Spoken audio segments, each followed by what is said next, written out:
We want to write the equation z squared plus the quantity of 2 plus 4i times z minus the quantity of 3 minus I equals 0 in the form the quantity of z plus r squared equals s. And we want to work out the imaginary part of r plus s.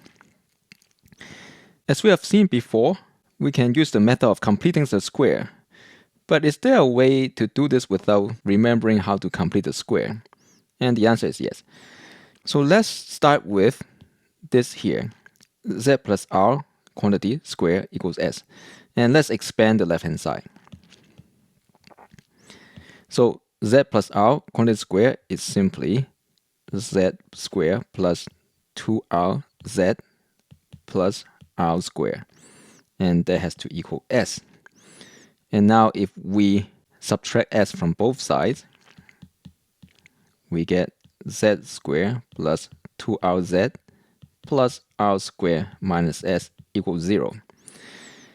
And now what we need is we want 2R to be equal to 2 plus 4I and R square minus S to be negative the quantity of 3 minus I. So we can write those down as equations. So 2R is 2 plus 4I and R squared minus S equal negative 3 minus I. And the first equation will give us R equals 1 plus 2I. And so R squared is going to be 1 squared plus 2 times 2I plus 2I quantity squared. And that's 1 plus 4I minus 4. So that's negative 3 plus 4I. So what we need here is negative 3 plus 4I minus S equal negative 3 plus I. And this gives us 3I minus S equals 0. So S is equal to 3I.